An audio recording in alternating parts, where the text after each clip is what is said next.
지난 주 중에 여러 가지 뉴스가 있었지만 그 중에 하나가 참 안타까운 소식이 하나 있었습니다. 뭐냐면 아마 여러분도 뉴스 보셔서 알겠지만 인천 앞바다에서 34살 밖에 되지 않는 해양 경찰관이 한 명이 순직을 하셨죠. 인천 앞바다에서 해루질을 하던 70대 남성 한 분이 바닷물이 밀려오는데 미처 그 바다에서 나오지 못했습니다. 그래서 신고를 받고 해양 경찰이 출동을 했죠. 빠르게 이제 바닷물이 밀려 들어오니까 이 경찰관은 자신이 입고 있던 구명조끼를 이 70대 남성에게 입히고 그리고 자신은 헤엄쳐서 나오려고 마음을 먹었습니다.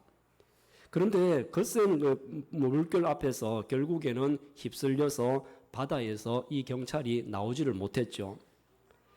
그래도 구명조끼를 받아 입었던 이 70대 남성은 살았습니다.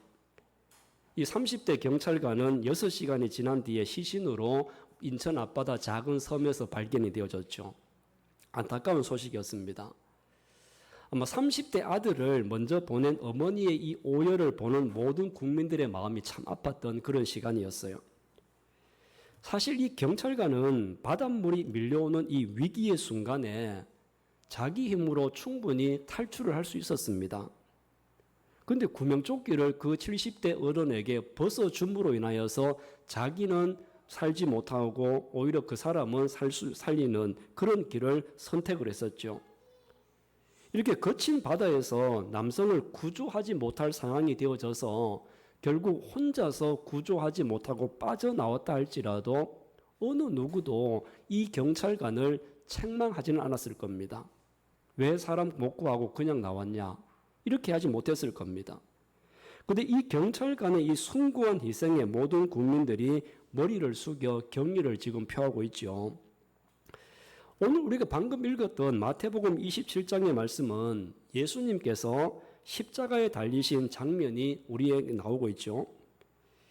예수님께서 이렇게 십자가에 못 박혀 고통을 겪고 있을 때 그 예수님을 보고 있는 많은 사람들이 예수님을 조롱을 합니다. 이 조롱하는 사람들이 뭐라고 하느냐 하면 십자가 위에 있는 예수님을 보고 스스로 내려와라. 당신이 혼자서 신이라고 이야기하는데 신이 왜 십자가에서 그것도 못 내려오냐. 이렇게 이제 조롱을 하는 거죠. 성경 다시 한번 보세요. 40절. 자, 40절을 같이 읽어보겠습니다. 이르되 성전을 헐고 나흘에 짓는 자여 내가 만일 하나님의 아들이거든 자기를 구원하고 십자가에서 내려오라 하며.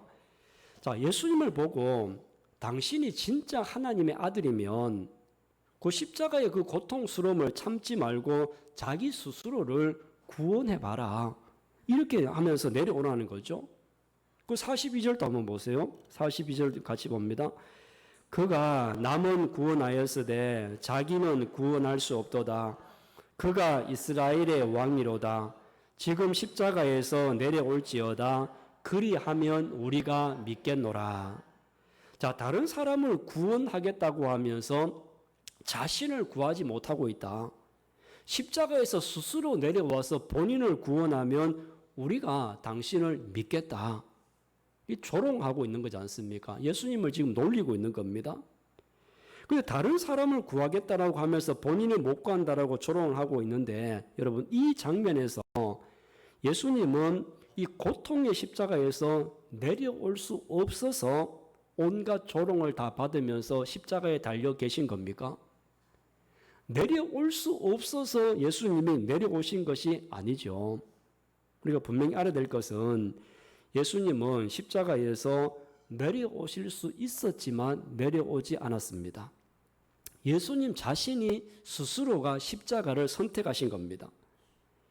겟세마네 동산에서 기도하실 때 이 잔을 내게서 지나가는 것이 원한다고 좋겠다라고 기도는 하죠. 그렇지만 예수님의 기도는 아버지의 원대로 하옵소서. 내 원대로가 아니라 아버지의 원대로 하시옵소서라고 기도하시면서 자신의 뜻을 접고 하나님의 뜻대로 십자가를 선택하셨습니다. 만약에 이 십자가의 고통이 너무 싫고 힘들어서 예수님이 십자가를 버리고 내려오셨다면, 십자가에서 내려오셨다고 한다면 하나님의 계획하신 구원의 역사는 일어나지 않았을 겁니다. 예수님은 십자가에서 내려올 수 있는 충분한 능력이 있고 그럴 수 있는 힘이 있는 분이었습니다. 예수님은 스스로가 내려올 수 있는 능력이 있었지만 저와 여러분을 향한 주님의 사랑, 그 사랑 때문에 내려오지 않고 십자가를 선택하신 줄로 믿습니다. 성경을 보면요, 이렇게 예수님처럼 할 수 있었지만 오히려 희생과 헌신을 선택했던 사람들이 참 많이 보여지거든요. 다윗을 한번 보면 다윗이 사울 왕을 피해서 여기저기로 도망을 다니다가 엔게디 골짜기에 깊숙한 동굴에 숨어 있었습니다. 근데 깊숙한 동굴에 숨어 있는 동안에 그때 사울 왕이 이렇게 뒤를 보러 화장실 변을 보러 동굴 앞에 들어오거든요. 그랬을 때 부하들이 하늘이 준 기회입니다. 하늘이 준 기회입니다. 원수를 갚읍시다라고 얘기했지만 다윗은 그렇게 하지 않았잖아요. 다윗은 충분히 부하들의 말대로 그렇게 할 수 있었지만 그런데 하나님께서 기름 부음 받은 사람을 해칠 수 없다. 그래서 사울 왕의 옷자락만 베었습니다. 얼마든지 자기의 원수를 제거할 수 있었지만 그 제거하는 것을 선택하지 않았습니다. 여러분 요셉을 한번 보십시오. 요셉은 어린 나이에 형들에게 의해서 노예로 팔려갑니다. 노예로 팔려가서 온갖 고생들을 다 하죠. 그렇지만 나중에는 상황이 역전되어져서 애굽의 총리가 되고 형들은 곡식을 구하러 살아오고 자기 무릎 앞에 무릎을 꿇었습니다. 그럼 이 순간이 되어졌으면 요셉은 총리라고 하는 권력과 힘을 가지고 있기 때문에 얼마든지 형들에게 복수할 수 있었습니다. 형들을 마음속에 품고 있던 그 앙심을 가지고 복수할 수 있었지만 그러나 요셉이 선택한 것은 복수가 아니라 용서를 선택을 했습니다. 지난주에 순직하셨던 이 해양경찰관도 얼마든지 바다에서 나올 수 있었지만 자신보다는 다른 사람을 구하는 것을 선택을 했습니다. 할 수 있었지만 하지 않은 경우들이었습니다. 여러분, 사람들이 자기가 할 수 있는 것을 그냥 하면 큰 감동이 되질 않습니다.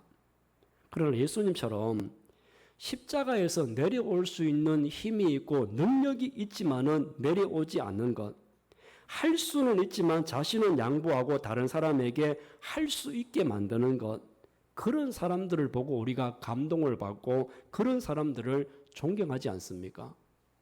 오늘 성경을 다시 한번 보겠습니다. 마태복음 27장 54절. 자, 54절 같이 한번 읽어보겠습니다. 백부장과 및 함께 예수를 지키던 자들이 지진과 그 일어난 일들을 보고 심히 두려워하여 이르되 이는 진실로 하나님의 아들이었도다 하더라. 아멘. 자, 십자가에서 내려오지 않고 십자가를 선택하신 예수님을 보고 있던 사람들이었어요. 예수님을 그렇게 보고 있던 사람들이 뭐라고 고백하느냐 하면 진실로 하나님의 아들이었구나. 진실로 하나님의 아들이었다. 이렇게 이방인의 입에서 하나님의 아들이라고 하는 고백이 나옵니다. 예수님은 십자가에서 본인이 하나님의 아들이심을 증명을 한 겁니다. 예수님께서요, 할 수 있었지만 하지 않음으로 하나님의 아들을 증명하시고 구원을 이루신 것처럼 저와 여러분들도 내가 뭔가 자유롭게 할 수 있지만 얼마든지 내 자유를 가지고 할 수 있는 일이 있지만 인내와 절제로 세상에서 하나님의 자녀로 인정받는 여러분들이 되시기를 주님의 이름으로 축원합니다. 그러면 여러분, 우리 입장에서 할 수 있지만 내가 얼마든지 자유롭게 할 수 있지만 절제하고 하지 않으므로 덕을 세우는 것들이 어떤 것들이 있을까요? 오늘이 주일인데 날씨도 이제 가을 날씨가 되어지고 선선하고 참 좋지 않습니까? 이렇게 주일날에 날씨가 너무 좋아서 자유롭게 야외로 바다로 산으로 놀러 갈 수 있습니다. 그러나 그것을 할 수는 있지만 참고 예배를 드리러 옵니다. 주일 오후에도요, 점심을 먹고 집으로 가거나 다른 약속 잡고 얼마든지 자유롭게 할 수 있지만 그렇게 하지 않고 남아서 성경 공부까지 하고 갑니다. 아마 여러분들 직장에서요, 동료들이 내가 교회 다닌다고 하는 것을 다 알고 있어서 하고 싶은 말 다 하지 못하죠. 하고 싶은 말을 할 수는 있지만 참아야 될 때가 있고 하기 싫어도 또 해야 될 때가 있습니다. 이렇게 하고 싶은 게 있어도 절제해야 될 경우들이 너무나 많지 않습니까? 그래서 좀 손해를 보기도 합니다. 내가 교회의 목사이고 또 장로고 권사고 집사기 때문에 자유롭게 할 수 있는 일이 얼마든지 있지만 다 하지 않고 절제해야 될 부분이 있다는 겁니다. 그래서 여러분들도 십자가를 선택하시면서 내려올 자유가 있었던 예수님께서 내려오지 않으신 것처럼 여러분들도 내가 자유롭게 모든 것을 할 수 있지만 그러나 절제를 통해서 사람들에게 본이 되어지고 유익이 되는 여러분의 삶이 되기를 간절히 원합니다. 그리고 또 하나는요, 우리가 안 해도 되는 일, 안 해도 되지만 앞장서서 함으로 덕을 세워가는 사람들이 또 있습니다. 내가 안 해도 아무도 욕하지 않아요. 예루살렘 교회가 처음 세워졌을 때 그때 지도자가 바나바였지 않습니까? 바나바는 자기의 재산을 들여서 교회를 세웠습니다. 바나바가 재산을 팔아서 교회에 헌금하지 않아도 아무도 바나바에게 욕하지 않았을 겁니다. 근데 우리 교회도 마찬가지거든요. 교회에 여러 가지 필요한 것들이 있을 때 자원에서 필요를 채우는 성도들이 있습니다.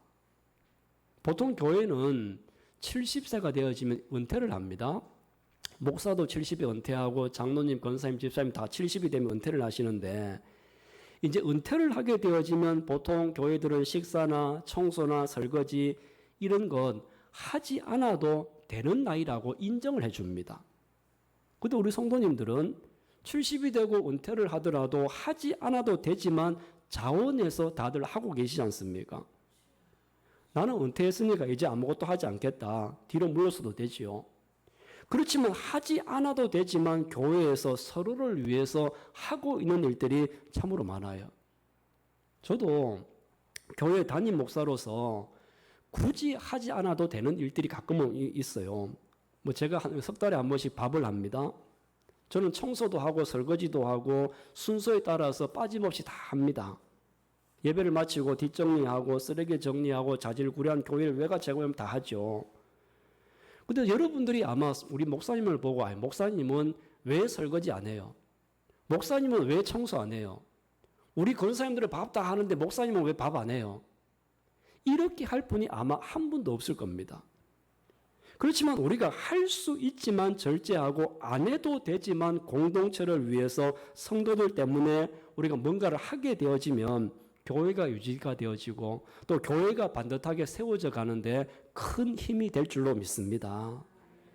여러분, 저와 여러분들도 안 해도 되지만 굳이 안 해도 어느 누구도 욕하지 않을 것이지만 그럼에도 불구하고 공동체를 위해서 덕을 세우고 유익을 위해서 할 수 있는 것, 그것이 바로 예수님이 우리에게 보여주셨던 십자가의 삶인 줄로 믿습니다.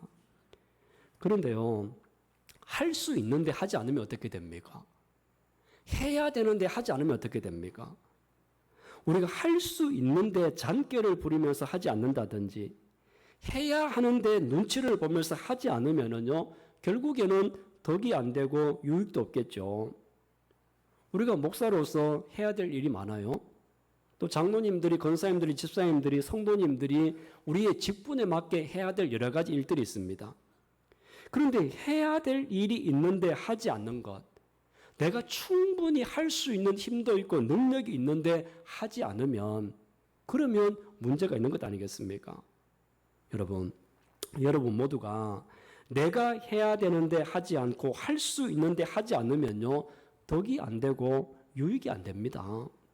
그러면 조직이 흔들리고 교회도 제 역할을 하지 못하게 되겠죠. 그래서 저와 여러분들은 나에게 해야 될 일이라고 한다고 하면 힘이 들어도 어려워도 그것을 해낼 수 있는 힘과 용기가 여러분에게 있기를 간절히 바랍니다. 여러분, 우리는 나를 위해서 얼마든지 뭔가 내가 하고 싶은 것 자유롭게 할 수 있습니다. 할 수 있습니다. 그렇지만 모두의 유익을 위해서 절제하고 안 해도 되는 자유가 있지만 덕을 세우기 위해서 손해보면서 하는 것이 우리 성도의 삶이지요. 할 수 있고 해야 될 일이 있으면 좀 힘들어도 참고 견뎌내는 것이 예수님이셨고 또 그 모습을 닮아가야 되는 것이 저와 여러분의 모습입니다. 우리는 이것을 보고 희생이라고 이야기합니다. 우리 교회에서 희생과 헌신을 이야기를 많이 하는데 이 희생이라고 하는 것은요, 내가 누릴 수 있는데 누리지 않는 것, 할 수 있지만 하지 않는 것, 안 해도 되지만 대의를 위해서 하는 것을 우리는 흔히 희생한다, 헌신한다, 봉사한다 이렇게 이야기합니다. 여러분, 예수님은 저와 여러분들을 강제로 희생의 자리로 몰아넣지는 않습니다. 그러나 여러분들이 자진해서 여러분이 그 자리에 앉아 있을 때 주님도 여러분 곁에 함께 계실 것입니다. 이렇게 희생의 자리라고 하는 것은요, 영광을 누리는 자리가 아닙니다. 영광을 누리는 자리가 아니라, 그러나 그 자리는 희생의 자리라고 하는 것은 주님이 함께 하시는 자리입니다. 저와 여러분들도 이것을 다시 한번 마음속에 잘 새겨서 내가 있는 자리가 영광의 자리가 아니라 주님과 함께하는 희생의 자리를 선택하는 여러분이 될 수 있기를 바랍니다. 사랑하는 성도 여러분, 예수님은 능력이 없어서 십자가에서 내려오지 못한 게 아니죠. 끝까지 우리를 사랑하시고 하나님의 뜻을 이루기 위해서 십자가를 선택하셨습니다. 그 십자가 위에서 우리의 죄가 사해졌고 구원의 길이 열렸지 않습니까? 이제 우리도 주님의 제자로서 같은 길을 걸어가야 됩니다. 할 수 있고 그리고 내가 하고 싶은 것이 있지만 그러나 모두의 유익을 위해서 참고 절제해야 될 경우도 있고요. 안 해도 되지만 공동체의 덕을 위해서 기꺼이 하는 삶, 그것이 바로 우리가 선택해야 될 십자가의 삶입니다.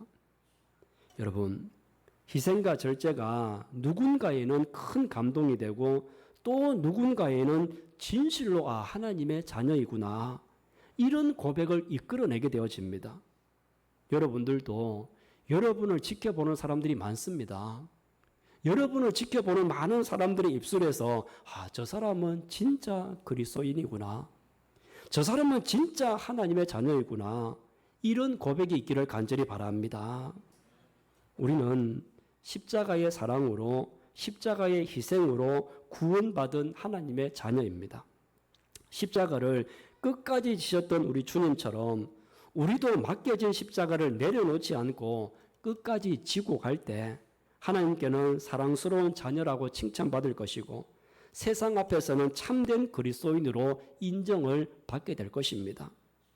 이제 우리 모두는 주님이 선택하셨고 우리도 선택했던 이 십자가의 길을 기쁨으로 걸어갈 수 있는 여러분 모두가 다 되시기를 주님의 이름으로 축원합니다.